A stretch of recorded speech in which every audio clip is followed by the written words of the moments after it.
مرحبا أهل الكمال مرحبا أهل النوادي. السلام عليكم ورحمة الله وبركاته.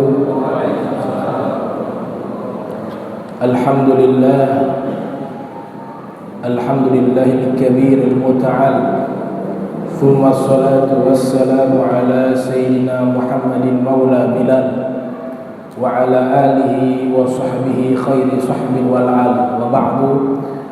سبحانك لا علم لنا إلا ما علمتنا إنك أنت العليم الحكيم. ربي اشرح لي صدري ويسر لي أمري واحلل عقدة من لساني يفقهوا قولي وسدد لساني واهد قلبي بحق سيدنا محمد صلى الله عليه وآله وسلم. يا من هو في علوه كائن، يا من هو في فعل حميد، يا من هو في مجده متين. اللهم أكرمنا بنور الفهم وأخرجنا من ظلمات الوهم وارزقنا فهم النبيين وحفظ المرسلين وإلهام ملائكة المقربين. ربنا زدنا علما وفهما وعقلا يا أكرم الأكرمين بحق سيدنا محمد خاتم الأنبياء والمرسلين يا رحمن يا رحيم. وصلى الله على سيدنا محمد وعلى آله وصحبه وبارك وسلم. الحمد لله رب العالمين. Alhamdulillah, puji syukur kehadirat Allah Subhanahu wa taala atas segenap limpah nikmat dan karunia-Nya. Tak lupa senantiasa tercurahkan salawat dan salam kepada junjungan mulia Nabi kita tercinta Nabi Yuna Muhammad sallallahu alaihi wasallam beserta segenap keluarga beliau, sahabatnya dan umatnya. Yang saya muliakan Imam Masjid Al-Muhajirin Habib Alwi Albar dengan segenap para imam, seluruh warga Fala Jawa 1 yang saya muliakan, yang saya hormati, warga Kedatong Tidore, Tanah Raja belakang kantor, dan juga dari warga Fala Jawa 2 yang ikut hadir di masjid yang insyaallah dirahmati Allah Subhanahu wa taala. Kita masih melanjutkan pembahasan yang lalu tentang angka yang dimuliakan atau rahasia-rahasia angka di dalam Al-Quranul Karim. Di antara angka yang memiliki nilai istimewa yang disebutkan di dalam Al-Quranul Karim dan juga di dalam hadis Nabi Muhammad sallallahu alaihi wasallam adalah angka arba'un, 40. Jadi angka 40 ini punya keistimewaan tersendiri, baik di dalam Al-Quranul Karim ataupun di dalam hadis Nabi Muhammad sallallahu alaihi wasallam. Angka 40 Allah Subhanahu wa taala sebutkan di dalam Al-Quran sebanyak 4 kali. Pertama di surat Al-Baqarah ayat 51. Yang kedua di surat Al-Maidah ayat 26. Yang ketiga di surat Al-A'raf ayat 142. Dan yang keempat di surat Al-Ahqaf ayat 15. Jadi angka 40 Allah Subhanahu wa taala menyebutkan di dalam Al-Quran sebanyak 4 kali. Yang pertama di surat Al-Baqarah ayat 51. Allah Subhanahu wa taala berfirman, "Wa idh wa'adna Musa 40 lailatan tsumma ittakhadhtum ijla min ba'dihi wa antum zalimun." Shadaqallahul azim. Ketika kami telah memberikan janji kepada Nabi Musa 40 lailatan, Allah sebutkan 40 malam. Kata lailatan dengan laila memiliki makna arti yang sama, malam. Namun kalau kita mengkaji lebih dalam makna dan perbedaan antara lailatan, yang satu pakai ta marbutoh di belakang, yang satu tidak pakai, laila. Ini ternyata tersimpan makna yang tersembunyi. Ada kitab kamus bahasa Arab yang sangat lengkap selain Lisanul Arab itu disusun oleh Syekh Muhammad Murtada Az-Zabidi. Beliau punya kitab kamus bahasa Arab, judulnya Tajul Arus min Jawahiril Qamus. Ada sekitar 45 jilid. Cetakan yang lain 42 jilid. Satu jilidnya kurang lebih hampir 800 halaman. Di kitab tersebut Syekh Muhammad Murtada Az-Zabidi ini juga beliau yang menjelaskan penjelasan tentang kitab tasawuf yang populer yang disusun oleh Al-Imam Abu Hamid Muhammad bin Ahmad Al-Ghazali At-Tus yang lahir 450 Hijriah meninggal 505 Hijriah dengan judul Ihya Ulumuddin. Nah, kitab Ihya Ulumuddin ini dijelaskan oleh beliau Syekh Murtada Az-Zabidi. Zabidi nama kota, Zabid yang ada di Yaman. Tapi beliau pindah ke Mesir jadi guru besar di sana. Beliau mensarahkan kitab Ihya Ulumuddin. Kitab tersebut diberi judul Ithafus Sadatil Muttaqin. Syekh Muhammad Murtada Az-Zabidi beliau mengatakan kalau malam menggunakan ta di belakang lailatan itu menunjukkan bahwa malam tersebut terjadi peristiwa yang istimewa, bukan malam sembarangan.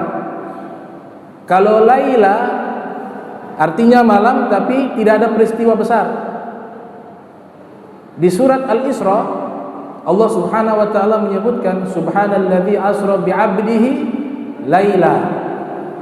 Nah, di sini laila bukan menjelaskan peristiwa di malam itu, tapi menjelaskan keterangan waktu bahwa peristiwa besar sudah dijelaskan. Apa itu? Isra. Peristiwa yang besar Isra sudah dijelaskan. Maka laila di sini fungsinya menjelaskan durasi waktu bahwa peristiwa itu terjadi bukan seluruh malam tapi sebagian malam.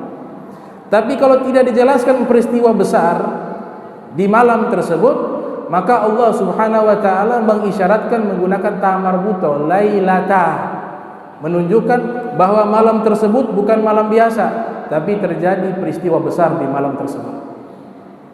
Makanya Allah sebutkan, kami janjikan kepada Nabi Musa 40 malam. Nabi Musa khalwat 40 malam, Allah berikan wahyu, suhuf Musa, wahyu berupa Taurat, kitab Taurat diwahyukan. Nah, peristiwa itu besar karena diwahyukan kepada Nabi Musa. Wahyunya berasal dari Allah Subhanahu wa taala. Allah sebutkan proses tersebut 40 malam. Tsumma takhaztum ijal min ba'dih. Kemudian Bani Israel, kalian menjadikan anak sapi menjadi berhala. Allah sebutkan wa antum zalimun, kalian wahai Bani Israel zalimun, zalim. Ini yang pertama dalam Al-Qur'an, angka 40. Yang kedua di surat Al-Maidah ayat 26. Allah Subhanahu wa taala berfirman, fa innaha muharramatun alaihim arba'ina sanah.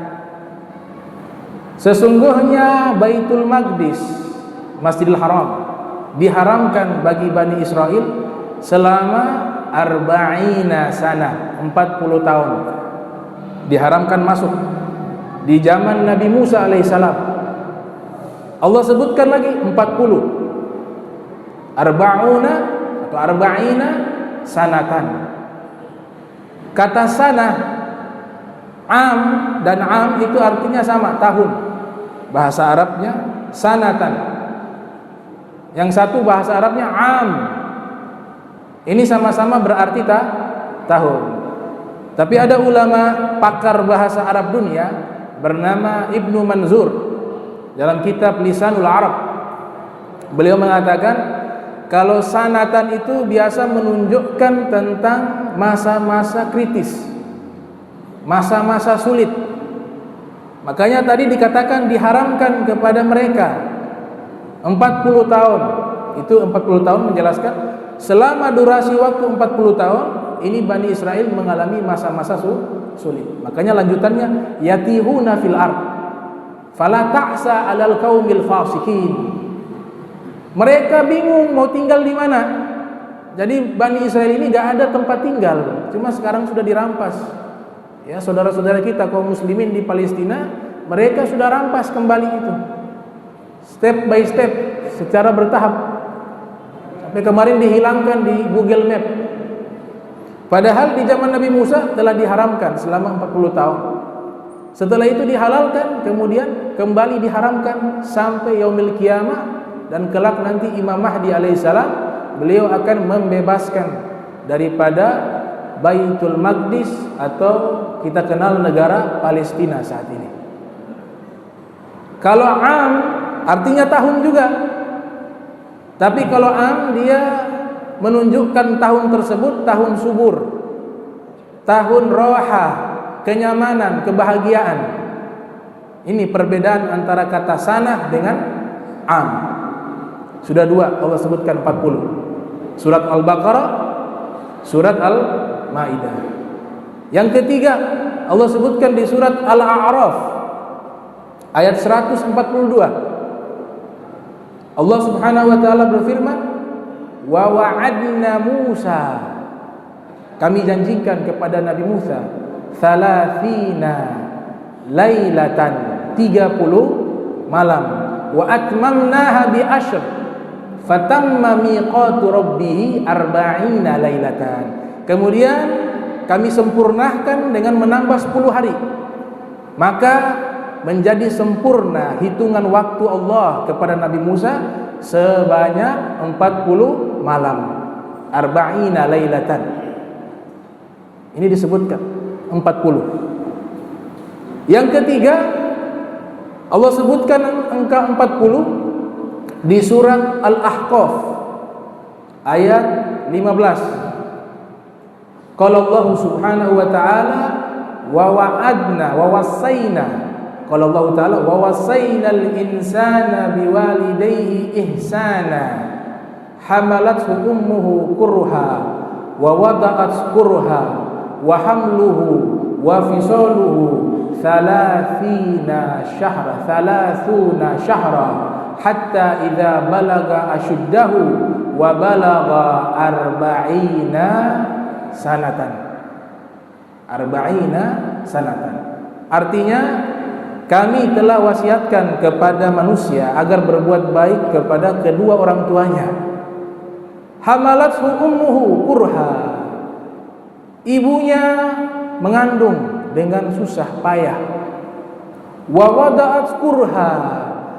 Ibunya melahirkan dia dalam keadaan susah payah, kurha. Wa hamluhu wa fisaluhu 30 syahra. Ibunya mengandung dia, menyusui dia selama 30 bulan. Hatta idza balaga ashadda, hingga dia dididik, dia dirawat sampai tumbuh dewasa. Wa balagha 40 sanatan, dan hingga dia mencapai usia 40 tahun. Jadi 40 ini angka keramat. Angka yang di situ ada rahasia. Bukan hanya di Al-Qur'an. Di dalam hadis-hadis Rasul sallallahu alaihi wasallam itu juga Nabi menjelaskan tentang kekeramatan angka 40. Bahkan kalau kita pelajari kitab-kitab sejarah seperti Rawdul Unf, kitab sejarahnya Ibn Hisham, kitab sejarahnya Al-Hafiz Ismail ibn Umar ibn Kathir yang lahir tahun 700 Hijriah, meninggal tahun 774 Hijriah, dalam kitab Al-Bidayah wan Nihayah, itu mereka menyebutkan dan bersepakat mayoritas para muwarrikhun, para historian, para pakar sejarah Islam menyatakan bahwa Nabi kita Muhammad sallallahu alaihi wasallam beliau diangkat menjadi rasul di usia 40 tahun. Huwallazi ba'atha fil ummiyina rasulan minhu yaslu alaihim ayati wa yuzakkihim wa yu'allimuhumul kitaba wal hikmah wa in kanu min qabli lafi dhalalin mubin. Dia Allah telah mengutus seorang rasul Ini kata diutus seorang Rasul, usia Nabi 40 tahun. Tapi dilantik Nabi Muhammad SAW menjadi Nabi sebelum Nabi Adam diciptakan. Jadi Nabi itu sudah menjadi Nabi. Nabi kita Muhammad SAW, Allah sudah mengangkat beliau menjadi Nabi sebelum Nabi Adam diciptakan. Sebagaimana hadis yang diriwayatkan oleh Imam Ahmad bin Hanbal yang lahir tahun 164 Hijriah, meninggal 241 Hijriah, dalam kitabnya Musnad Ahmad bin Hanbal, Rasul sallallahu alaihi wasallam bersabda, "Kuntu ana wa Aliun nuran baina yadillah." Dulu sebelum segala sesuatu diciptakan, saya dan Ali bin Abi Thalib adalah satu cahaya. Qabla an yakhluqa Adam bi arba'ata asyra alfa am. Sebelum Allah Ta'ala menciptakan Nabi Adam 14.000 tahun sebelum Nabi Adam diciptakan, Allah telah menciptakan cahaya Nabi Muhammad dan cahayanya Imam Ali bin Abi Thalib. Falamma khalaqa Adam, tatkala Allah telah menciptakan Nabi Adam, qasama dzalika nurain. Allah bagi cahaya itu menjadi dua bagian. Fajuz'un ana, satu bagian saya, wa juz'un Ali, dan satu bagian Amirul Mukminin Ali bin Abi Thalib. Ini hadis di dalam kitab Fadailul Amirul Mukminin Ali bin Abi Thalib yang ditulis oleh Al-Imam Ahmad bin Hanbal, dalam musnadnya juga tertulis, dan dalam kitab tersebut juga tertulis beliau adalah salah satu ulama besar daripada muassis mazhab Hanabilah yang lahir tahun 164 Hijriah, meninggal 241 Hijriah, yang beliau punya hafalan hadis mencapai 1 juta hadis Rasul sallallahu alaihi wasallam. 40 tahun dilantik menjadi Rasul. Oleh sebab itu Allah Ta'ala sudah memberikan salawat dan salam kepada Nabi Muhammad sallallahu alaihi wasallam sebelum Nabi Muhammad ada di dunia. Bahkan sebelum segala sesuatu diciptakan, Allah dan malaikat sudah senantiasa bersalawat kepada Nabi Muhammad SAW sampai nanti. Tidak tahu nantinya sampai kapan. Dari mana bisa tahu kalau Allah telah bersalawat kepada Nabi Muhammad SAW sebelum segala sesuatu diciptakan? Dari firman Allah Ta'ala. Allah nyatakan apa? Innallaha wa malaikatahu yusholluna ala nabi. Allah tidak bilang ala rasul. Allah tidak berfirman ala abdi. Allah tidak berfirman ala Muhammad. Tapi Allah berfirman ala nabi. Senantiasa Allah dan malaikat bersalawat dan memberikan salam kepada Nabi Muhammad SAW. Dan Nabi Muhammad sudah dijadikan oleh Allah nabi sebelum Nabi Adam diciptakan. Nabi bersabda, kuntu nabiyan wa Adam baina ruh wal jasad. Saya sudah dijadikan nabi oleh Allah sebelum ruh dan jasad Nabi Adam menyatu, kata Nabi Muhammad SAW. Dalam riwayat yang lain Rasul SAW bersabda, ana awwalun nabi fi khilqatih wa akhiru fi bi'tsatih. Saya adalah nabi pertama yang Allah ciptakan, dan saya adalah nabi terakhir yang Allah utus. Jadi yang pertama kali diciptakan adalah Nabi kita Muhammad sallallahu alaihi wasallam. Beliau diangkat menjadi Rasul usia 40 tahun. Kemudian ada kitab yang disusun oleh Abu Zakaria Yahya bin Sarafuddin An-Nawawi. Ini ulama besar, orang soleh, punya keramat tidak terhitung. Namanya Imam Nawawi, lahir 631 Hijriah, meninggal 676 Hijriah. Beliau punya kitab kumpulan hadis namanya Arba'in Nawawiyah. Kumpulan 40 hadis. Lagi-lagi 40. Di dalam sarah dari kitab Arba'in Nawawi yang disusun oleh Al-Imam Ad-Dimyati, ada di Mesir. Beliau punya kitab namanya Al-Jawahirul Lu'luwiyah. Di prolog kitab tersebut beliau mengutip hadis Rasul sallallahu alaihi wasallam bersabda, man hafiza arba'ina hadithan min amri dinihi ba'athallahu subhanahu wa ta'ala yaumal qiyamati fi jumratil fuqaha'i wal ulama, atau kama qala Rasulullah SAW. Nabi bersabda, siapa yang hafal 40 hadis, lagi-lagi 40. Siapa yang menghafal 40 hadis. Ini jangan sampai kita punya hafalan kosong dari hadis. Berusaha masih bisa menghafal, masih dikasih sehat akal, coba usaha hafal minimal 40. Jangan 1000, jangan 2000, gak kuat. Dan gak perlu hafal sanad. Imam Bukhari dapat dari gurunya Muhammad bin Yusuf. Muhammad bin Yusuf dapat dari gurunya Abu Zinad dapat dari gurunya lagi. Atau Imam Malik dapat dari Abu Zinad dapat dari gurunya Al-A'raj dapat dari gurunya yaitu Abu Hurairah dapat dari gurunya Nabi Muhammad SAW. Ini sanad terlalu panjang. Tapi 40 itu cukup isi hadis. Diusahakan. Kenapa? Orang yang meninggal dunia kemudian di kepalanya ada 40 hadis Rasul sallallahu alaihi wasallam, di hari kiamat dia dibangkitkan menjadi para ulama dan fuqaha. Artinya apa? Di yaumil kiamat dia diberikan keistimewaan khusus, bisa memberikan syafaat. Jadi gak bisa jadi ulama di dunia, masih bisa menjadi ulama di akhirat. Karena tidak ada pangkat yang lebih tinggi seperti ulama akhirat. Sampai Hasan Basri mengatakan, tintanya ulama, satu tetes dari tintanya ulama itu lebih berat daripada darahnya para syuhada di yaumil kiamat. Syuhada ini perang di jalan Allah Subhanahu wa taala, lebih berat timbangan kebaikannya. Yang sudah hafal 40 hadis, hari kiamat jadi ulama, jadi fuqaha. Kalau sudah jadi ulama di yaumil kiamat diberikan fasilitas VIP. Thalathatun yashfa yaumal qiyamah, kata Nabi. 3 golongan yang diizinkan memberikan syafaat di yaumil kiamat. Yang pertama anbiya, para nabi, para rasul. Yang kedua ulama, para ulama. Yang ketiga syuhada, para syuhada.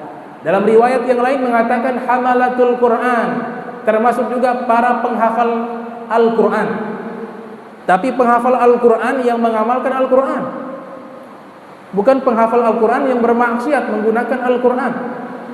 Al-Imamul Al-Habib Abdullah Al-Haddad mengatakan penghafal Al-Quran ada 2, ada yang hakiki, ada yang majasi. Ada penghafal yang sesungguhnya, ada penghafal kiasan. Penghafal yang sesungguhnya, dia ketika sudah menghafal Al-Quran 30 juz, dia menjaga adab-adab daripada Al-Quran, tidak bermaksiat,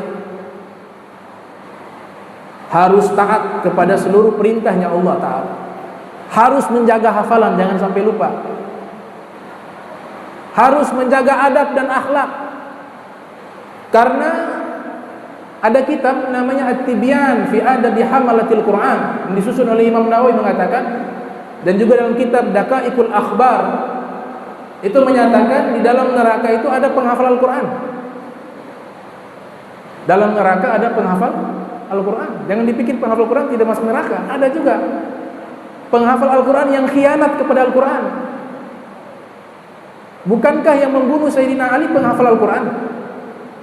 Abdurrahman ibn Muljam, Al-Imam Muhammad bin Ahmad Al-Zahabi yang lahir 673 Hijriah, meninggal 748 Hijriah, di dalam kitabnya Mizanul I'tidal fi Naqdir Rijal, itu beliau menyebutkan bahwa yang membunuh Sayyidina Ali ibnu Muljam itu qanitan bin nahar, qanitan bil lail, shaiman bin nahar, hafidal Quran. Rajin puasa sunnah, rajin sholat tahajud, hafal Al-Quran, tapi membunuh Amirul Mukminin Al-Imam Ali bin Abi Thalib. Tapi tetap Al-Quran itu punya keistimewaan.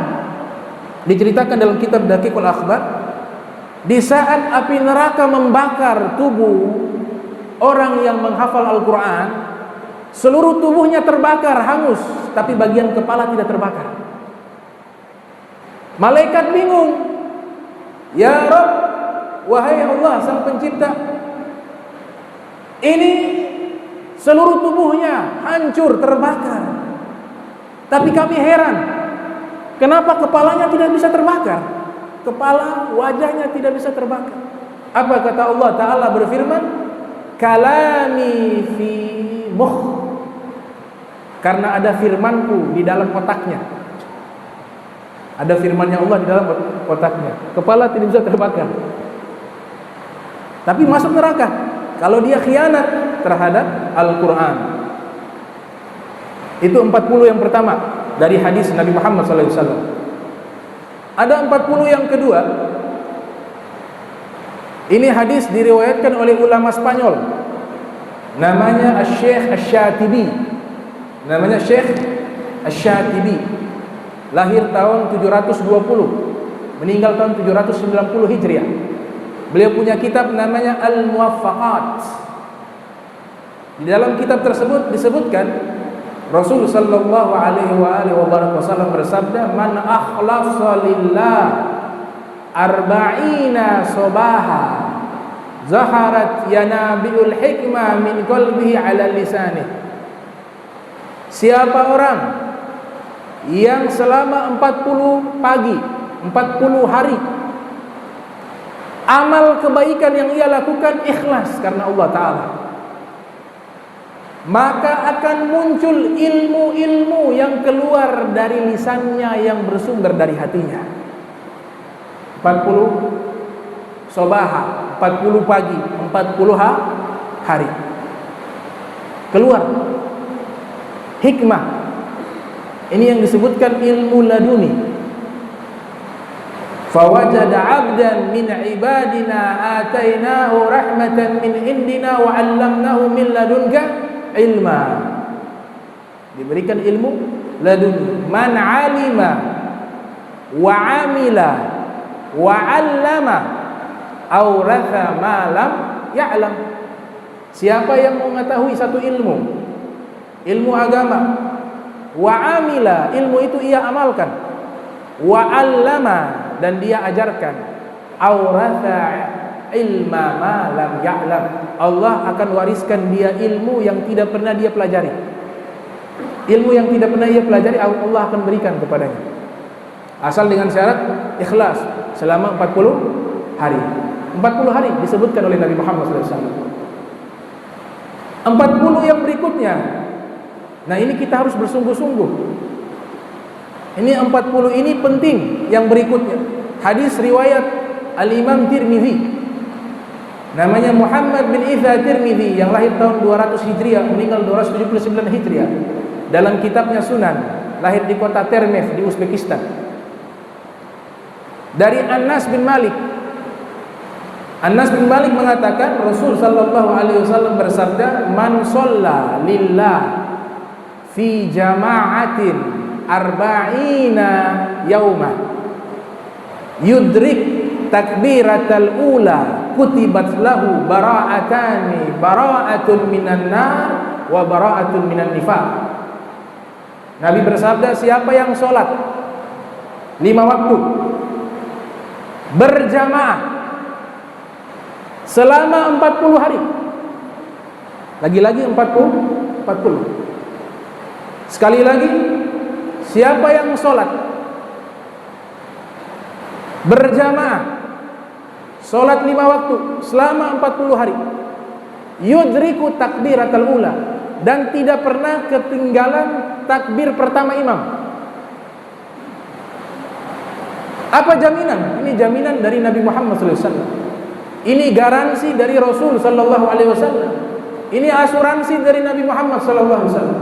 Kata Nabi, kalau orang tersebut melakukannya selama 40 hari salat berjamaah, kemudian tidak pernah ketinggalan takbiratul ihramnya imam, maka kutibat lahu bara'atani, diwajibkan baginya, ditulis baginya 2 kebebasan. Yang pertama, orang itu dibebaskan dari api neraka. Yang kedua, orang tersebut bebas dari penyakit munafik 40 hari. Ada seorang tabi'in bernama Sayyid Ibn Musayyib. Beliau bereksperimen dengan hadis tersebut.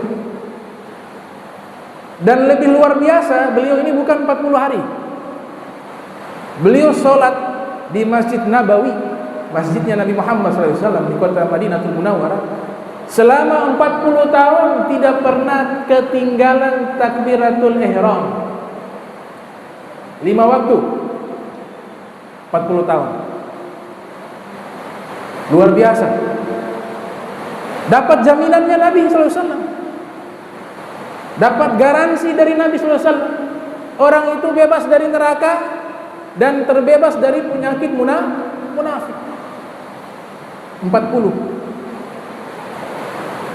Kemudian dalam hadis yang diriwayatkan oleh Imam Bukhari yang lahir tahun 194 Hijriah, meninggal 256 Hijriah, juga diriwayatkan oleh Imam Muslim yang lahir tahun 204 Hijriah, meninggal 261 Hijriah, dari Abi Abdurrahman Abdullah bin Mas'ud radhiyallahu taala anhu mengatakan, haddatsana Rasul sallallahu alaihi wasallam, Rasul sallallahu alaihi wasallam menceritakan kepada kami, wa huwa shadiqul masduq, dan Nabi Muhammad itu adalah orang yang jujur dan terpercaya. Apa kata Nabi? Inna ahadakum yujma'u khalquhu fi batni ummihi arba'ina yauma. Nabi bersabda, sesungguhnya kalian dikumpulkan penciptaannya di dalam perut ibu kalian selama 40 hari. 40 lagi disebutkan oleh Nabi Muhammad SAW, berupa air mani.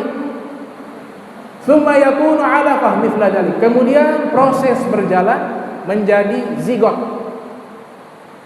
Kemudian proses berjalan mudghah, menjadi segumpal darah, daging, tulang, sudah berbentuk mudghah. Tsumma yu'maru ilaihi al-malak. Ketika sudah berbentuk janin di dalam perut ibu, Allah suruh malaikat tiupkan ruh ke dalam janin. Fayanfakhu fi ruh wa yu'mar bi arba kalimat. Kemudian diperintahkan malaikat mencatat 4 kalimat. Bikatbi rizkihi. Jadi rizki kita ini sudah dijamin waktu kita sudah ada dalam perut. Tulis. Bahkan sebelum kita lahir sudah ada di Lauhil Mahfuz. Kenapa pusing kepada yang sudah dijamin? Sudah dijamin, kenapa harus pusing? Capek fisik, tapi hati capek ibadah. Pikiran capek ibadah. Kerja, jangan lupa ibadah. Kalian kejar sesuatu yang sudah dijamin oleh Allah dan yang punya Allah. Makanya dengan ibadah memperguna rizki, bukan mempersulit rizki. Tapi surga belum ada jaminan. Harusnya yang tidak dijamin kita lebih bersungguh-sungguh. Kalau orang berakal, ini belum dijamin surga. Surga ditinggal. Untuk meraih surga, amalan-amalan surga ia tinggal. Dia kejar yang sudah dijamin oleh Allah. Ini namanya orang tertipu, gurur. Wa ma hayatud dunya illa mata'ul gurur. Tidaklah kehidupan dunia kecuali perhiasan yang menipu. Rizki, bikatbi rizkihi, wa amalihi, amalnya, wa ajalihi, ajalnya. Kapan dia meninggal sudah tertulis. Syaqiyun au sa'id, dia susah, sengsara ataupun bahagia juga sudah tertulis. Makanya dalam kitab Zubat dikatakan inna syaqiyya la syaqiyul ajali wa aksuhu sa'idun lam yubaddali wa lam yamut ahadun qabla al-qidai wa lam yamut qabla al-qidai umur ahad wa nafsu tabqa laysa tafna lil abad wal jismu yabla ghaira abadi dhanab wa ma syahidun balian wala nabi war ruhu ma akhbara anha mujtaba fanumsiku maghala anha adabah. Ada kitab namanya Zubat.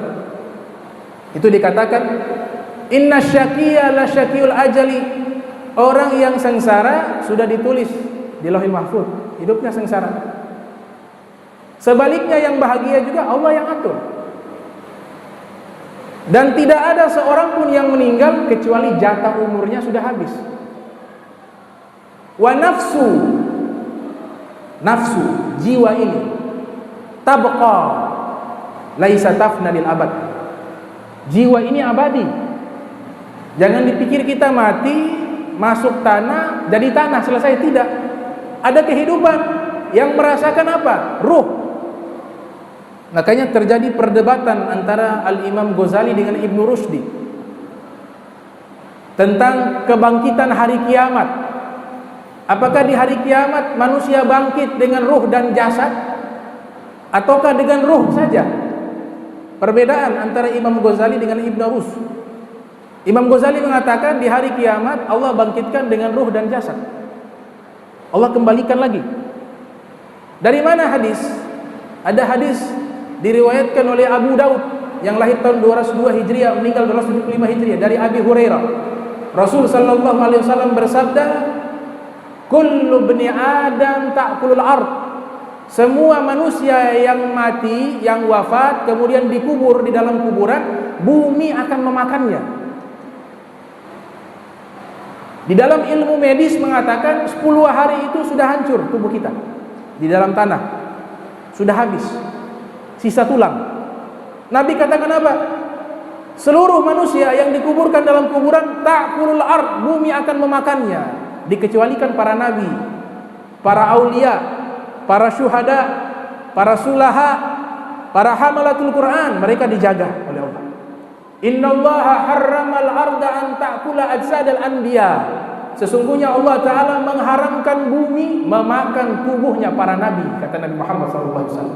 Bukan hanya Nabi Muhammad, tapi seluruh nabi dan rasul. Bukan hanya nabi dan rasul, orang-orang solihin juga demikian, dijaga. Para syuhada dijaga. Para penghafal Al-Quran dijaga, tidak rusak, tidak hancur tubuh mereka. Makanya dilanjutkan bayat tersebut, wal jismu yabla gaira adzabi dzanab.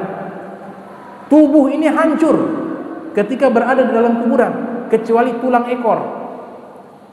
Nabi bersabda, tulang ekor inilah minhu khulika wa fihi yuraqab. Darinya diciptakan kembali kalian, dan darinya ulang kalian disusun kembali menjadi manusia yang utuh di yaumil kiamah. Kita semua akan alami. Apa gak takut kalau santai-santai, ya, santai-santai dengan amal soleh, dengan kewajiban kita kepada Allah Ta'ala? Kita hidup bukan di sini. Ini mimpi fata morgana. Ad-dunya kasarab. Dunia ini fata morgana, menipu orang yang melihatnya, dan sia-sia orang yang berharap kepadanya. Fata morgana kasarab. Ada kejadian, ada kitab namanya Syarhus Sudur. Kitab namanya Syarhus Sudur, disusun oleh Al-Imam Suyuti. Lahir tahun 849 Hijriah, meninggal 911 Hijriah. Di sini membuktikan bahwa jasadnya para nabi, jasadnya orang-orang soleh, jasadnya para syuhada Allah jaga. Di tahun 46 Hijriah, di tahun 46 Hijriah, di masa Daulah Umayyah. Daulah Umayyah. Umayyah ini masa pemerintahannya tahun 40 Hijriah sampai 132 Hijriah. Di tahun 46 Hijriah, di Jazirah Arab, khususnya di daerah Makkah dan sekitarnya, terjadi di wilayah Madinah juga terjadi banjir bandang, banjir yang besar tahun 46 Hijriah. Berarti kejadian ini kalau dihitung dengan peristiwa perang Uhud, ada perang namanya perang Uhud, Ghazwatul Uhud. Uhud nama gunung. Itu gunung benda mati tapi cinta kepada Nabi Muhammad SAW. Nabi katakan, Uhud jabal yuhibbuna wa nuhibbuh. Uhud ini gunung, tapi dia cinta kepada saya, Nabi Muhammad SAW, dan saya pun cinta kepadanya. Nabi kalau pergi ke gunung Uhud itu berjalan, bergetar. Kenapa? Dia gembira atas kedatangan Nabi Muhammad SAW. Ada seorang sufi namanya Fudail bin Iyad, disebutkan dalam kitab Jami'ul Karamatil Auliya. Kata Fudail bin Iyad, ini salah satu gurunya Imam Syafi'i yang lahir tahun 107 Hijriah, meninggal 187 Hijriah. Beliau mengatakan apa? law anna waliyan min awliyaillahi qala hadzal jabal antamida lamat fataharrakal jabal. Seandainya ada wali, orang yang dekat dengan Allah, benar-benar dia seorang wali Allah, dia mengatakan kepada gunung, wahai gunung, berguncanglah, pasti gunung itu berguncang. Ini orang datang tanya ke Fudail bin Iyad, wali itu seperti apa? Di depan Fudail ada gunung yang ada di Mina. Gunung yang ada di Mina. Fudail mengatakan, kalau benar ia seorang wali Allah, dia akan berkata kepada gunung, wahai gunung, berguncanglah, pasti gunung itu berguncang. Ketika Fudail mengucapkan kalimat tersebut, gunung berguncang. Fataharrakal jabal. Padahal tidak maksud, hanya ingin contoh, ingin menjelaskan, tapi ucapan beliau betul-betul gunung berguncang. Kemudian beliau katakan, ya jabal, la uridu bihadza. Wahai gunung, saya tidak maksud kepadamu untuk berguncang, ini hanya contoh saja. Fasakan, gunung berhenti berguncang. Itu baru wali. Bagaimana Nabi Muhammad sallallahu alaihi wasallam? Di tahun 46 Hijriah, perang Uhud itu terjadi tahun 3 Hijriah. Perang Uhud terjadi tahun 3 Hijriah. Peristiwa banjir terjadi tahun 46 Hijriah. Berarti berapa tahun durasi waktunya? 43 tahun, ya? 43 tahun. Bayangkan 43 tahun. Secara ilmu kedokteran 10 hari sudah hancur. Ini 43 tahun. Di tahun 46 Hijriah terjadi banjir, itu membongkar kuburan-kuburan sahabat yang ada di Uhud. Jenazah mereka itu berada di atas air, di atas hamparan tanah yang ada di Uhud. Semuanya utuh. Darahnya masih mengalir, memunculkan aroma minyak kasturi. Lihat, bayangkan 46 Hijriah. Luar biasanya, walaupun utuh, tapi sebagian wajahnya tidak dikenali, sudah rusak, tertimbun pasir dan sebagainya, tapi masih utuh, darah masih mengalir. Cuma ada 2 orang yang wajahnya masih bisa dikenali identitasnya. 2 orang.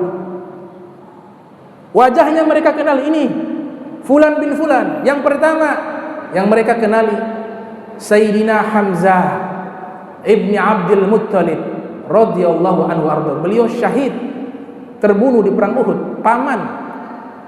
Pamannya Rasul sallallahu alaihi wasallam.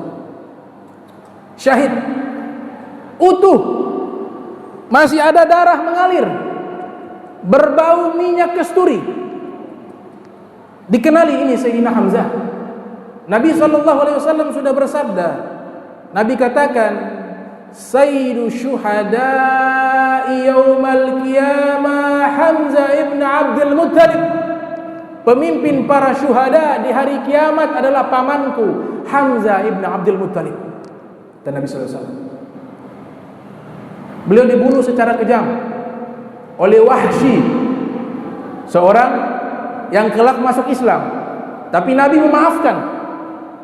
Nabi menerima keislamannya dan Nabi memaafkan. Tapi Nabi minta satu, selama saya hidup jangan engkau berdiri di hadapan saya, karena ketika saya melihat wajahmu, hati saya tersakiti mengingat paman saya yang terbunuh secara sadis. Dibedah, jantung hatinya dibongkar, masih tersakiti hati Rasulullah SAW. Tapi Nabi punya sifat maaf, terima maafnya. Makanya Wahsy, beliau ingin membayar kesalahannya. Akhirnya perang, namanya perang Yamamah, Ghazwatul Yamamah. Di zaman Sayyidina Abu Bakar Siddiq ada seorang nabi palsu namanya Musailimah al-Kadzdzab. Maka terjadi pertempuran antara kaum muslimin dengan pengikut nabi palsu, dan Wahsy ikut di dalam perang tersebut. Akhirnya Wahsy berhasil membunuh nabi palsu tersebut, Musailimah al-Kadzdzab. Kenapa dia betul-betul ingin membalas kesalahannya? Karena ingin merubah suasana hati Nabi Muhammad SAW. Walaupun telah memberikan maaf, tapi Nabi masih tersakiti karena kenangan wafat pamannya Sayyidina Hamzah ibn Abdul Muttalib. Ketika dibunuh, dia katakan apa?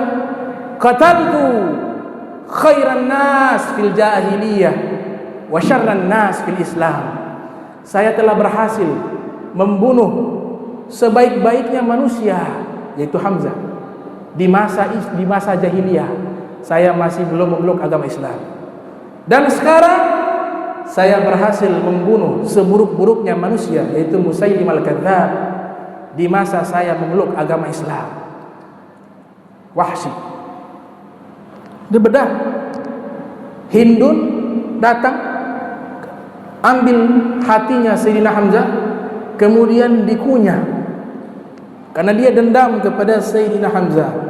Di perang Badar, ayahnya, saudaranya terbunuh di tangan Sayyidina Hamzah. Tapi kelak masuk Islam juga, dimaafkan oleh Rasul sallallahu alaihi wasallam. Dimaafkan oleh Nabi Muhammad. Dia mengunyah itu daging hatinya Sayyidina Hamzah. Kemudian dia muntahkan. Selesai peperangan, pergi ini Hindun. Nabi menangis melihat jasad pamannya. Nabi meneteskan air mata. Kemudian ada yang mengabarkan, ya Rasulullah, itu wanita tersebut Hindun memakan hatinya. Kata Nabi, apakah dia telan? Tidak. Bagian hati daripada pamanku Hamzah. Maka mereka mengatakan, dia muntahkan ya Rasulullah. Dia tidak sempat menelannya. Apa kata Nabi Muhammad SAW? Lau akalathu lam tadkhulin nar abada. Seandainya dia telan hatinya Hamzah, itu wanita tidak akan masuk neraka selama-lamanya. Kenapa? Karena ada potongan dagingnya Sayyidus Syuhada Hamzah bin Abdul Muttalib. Makanya Nabi katakan, makana Allahu liyudkhila syai'an min Hamzah finnar.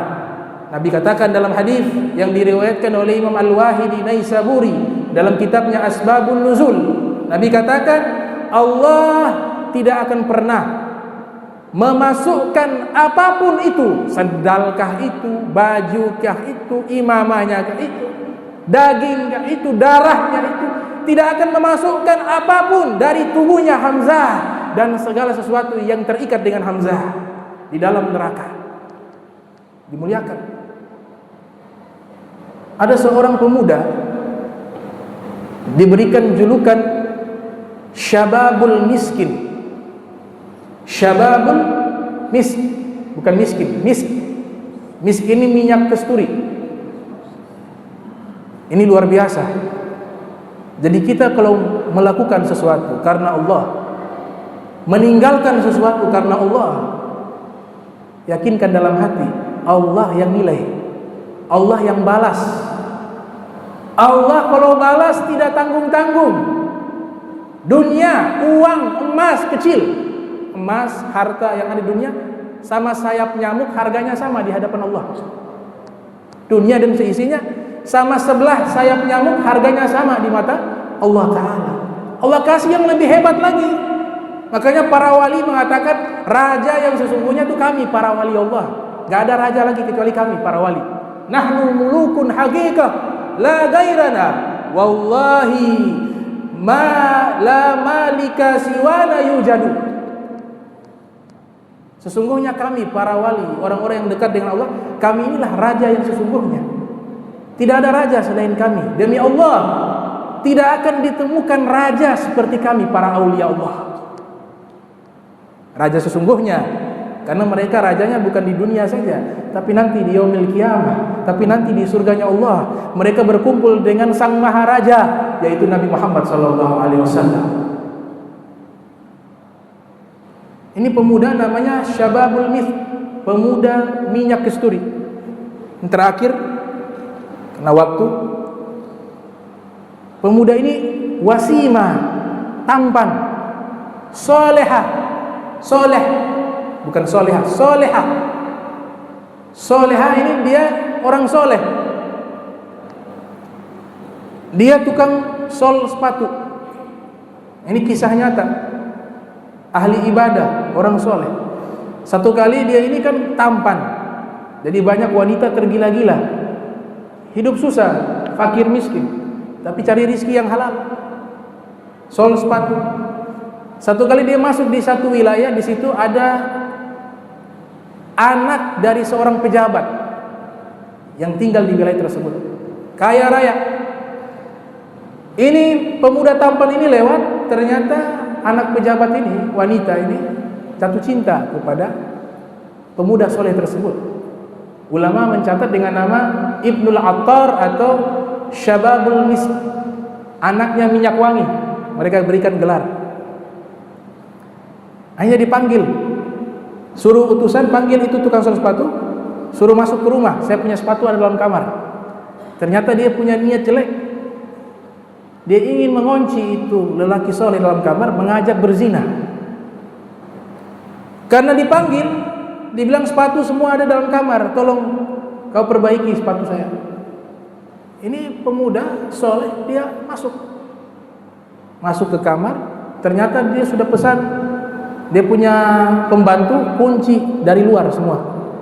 Ada beberapa pintu dikunci. Masuk ini pemuda. Ternyata sampai dalam kamar, ini wanita, dia sudah berdandan dengan indahnya, dengan minyak wangi yang wangi, dan wanita cantik kaya raya. Wanita itu bilang, ayo kita berzina. Wajahnya pucat, berkeringat. Dia bilang, saya tidak mau. Kalau engkau tidak mau, saya akan lapor ayah saya. Dengan saya membuat tuduhan palsu, saya mengatakan engkau mau memperkosa saya. Buktinya apa? Sekarang engkau sudah ada di kamar saya. Itu yang akan saya sebutkan. Kalau engkau tidak mau, saya lapor. Seperti itu. Tapi kalau engkau ikutin apa yang saya mau, saya bebaskan engkau. Lihat, dia takut. Dia cari akal bagaimana bisa keluar dari jebakannya syaitan. Dia bilang, baik, saya akan melayani. Tapi ini pakaian saya kotor, ada keringat di badan saya, izinkan saya bersih-bersih dulu, mandi. Setelah itu saya akan layani engkau. Di mana kamar mandi? Ditunjuk, itu ada di kamar. Masuk dia. Di dalam kamar mandi dia bingung, lihat, hanya takut melakukan dosa kepada Allah Subhanahu wa taala. Dia bingung, bagaimana ini bisa lari daripada fitnah ini? Cari akal. Pas waktu itu dia sudah tidak dapat lagi ide. Dia punya gagasan yang luar biasa. Dia buang hajat, buang air besar. Kotoran itu dia ambil, dia usapkan ke seluruh tubuhnya. Usapkan hanya untuk menghindar daripada perbuatan zina. Luar biasa. Man taraka syai'an lillah abdalullah khairan minhu. Siapa orang yang meninggalkan sesuatu karena Allah, Allah akan ganti sesuatu yang lebih baik daripada itu. Usap. Sudah diusap seluruh tubuh dengan kotorannya, dia keluar dari kamar mandi. Itu wanita lihat jijik, bau busuk, kau orang gila, pergi keluar dari kamar saya. Tidak jadi, selera hilang, tai diusapkan seluruh tubuh. Akhirnya keluar dia, lari sambil menangis dia. Menangis bahagia, selamat dari perbuatan dosa. Waktu dia lari, dia ke rumahnya, mau bersih-bersih, tidak ada sabun. Orang miskin, dia coba hilangkan aroma bau busuk dari kotoran tersebut dengan air, tetap masih ada. Dia menangis sedih. Dia bilang, ya Allah, kalau badan saya bau seperti ini, bagaimana saya bisa kerja? Sedangkan saya butuh makan. Ini masih bau. Sampai dia tidur dalam keadaan menangis. Di dalam tidurnya, dia bermimpi melihat malaikat Jibril alaihissalam. Allah perintahkan malaikat Jibril di dalam mimpinya untuk khusus berjumpa dengan pemuda tersebut. Dalam mimpi tersebut terjadi dialog dengan pemuda tersebut. Jibril mengatakan, ta'ajjabat malaikah, wahai pemuda soleh, wahai pemuda yang baik. Malaikat di langit lagi bingung. takjub, heran dengan cara engkau menghindari perbuatan dosa. Ini langka, kata malaikat. Allah memuji namamu, malaikat mengenal namamu dengan amal yang kau lakukan. Berbaringlah engkau. Dia berbaring. Malaikat Jibril mengusap tubuhnya dengan tangannya. Kemudian dia bangun dari tidurnya. Aroma kotoran tadi berubah menjadi minyak kasturi yang paling wangi di dunia. Dia berjalan kemanapun orang-orang mencium dengan jarak yang jauh. Ini pasti Ibnul Attar. Ini wangi seperti ini tidak ada di dunia melainkan dari beliau. Sampai meninggal dunia, kuburannya memunculkan aroma wangi.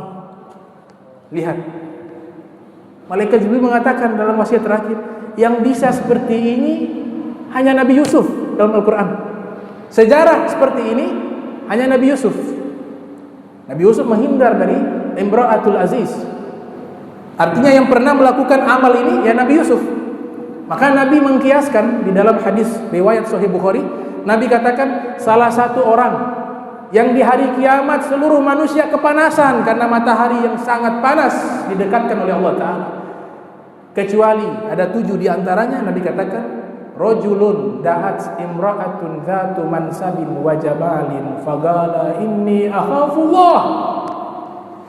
Pemuda yang diajak oleh wanita cantik dengan pangkat yang luar biasa di dalam masyarakat mengajak berzina kepadanya. Pemuda tersebut mengatakan, saya tidak mau melakukan zina karena saya takut kepada Allah. Ini pemuda, ini orang yaumil qiyamah mendapat naungan yang Allah Subhanahu wa taala. Mudah-mudahan kita bisa mengikuti jalannya para solihin, para sulaha, para aulia. Allahumma jam'ana hadza jam'a marhuma wa tafarraqana min ba'di tafarraqa ma'suma wa la tajal minna wa la minna syaqiyya wa la mahruma.